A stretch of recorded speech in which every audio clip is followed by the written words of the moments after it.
My name is Niemack. I'm a filmmaker. I'm here to talk about my theory on jump cuts, how that works much better than normal cutting. My theory on jump cuts are, as any educated filmmaker will tell you, that they don't need to see things, and that's common knowledge. The viewer has to see less to get the concept of the story. First of all, let me explain that a story is in beginning, middle, and the end. That's all stories are.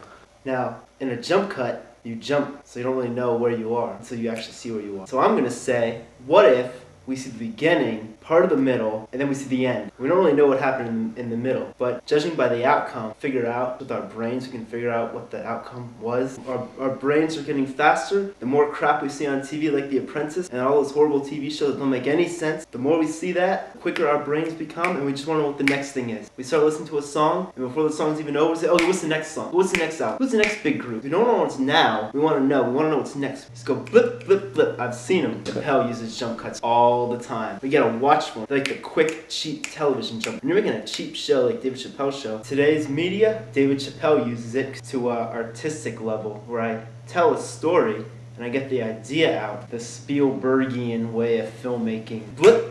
Whenever I work on films, I have no budget, so I have to rely on techniques like the jump cut to get by on a low to no budget. Give an example? I'll give you an example of my life. Everywhere I look, I see jump cuts. People are so incomplete with themselves. Most people I meet, they don't even speak in complete sentences. Well, I'll tell you about my film. Start shooting people up. So what do you think happened? So you can figure out.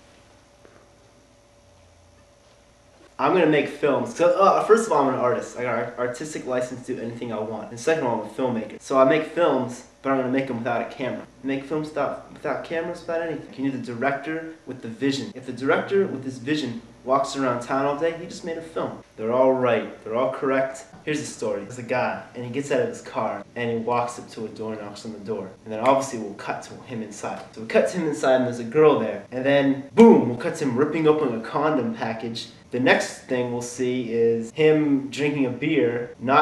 He's completely clothed now. It's like, what happened? Oh, I know what happened. And then the next cut is him leaving the house, getting in his car, and wiping blood on his fucking shirt. You know what happened at the end. You know what happened. And I never said the word sex, the word rape, the word moist vagina. Yeah, I was telling my colleague, John Chrisman, about this one. I got a theory, it's a good one, totally concur. Don't make film. Be a doctor or a lawyer. The end.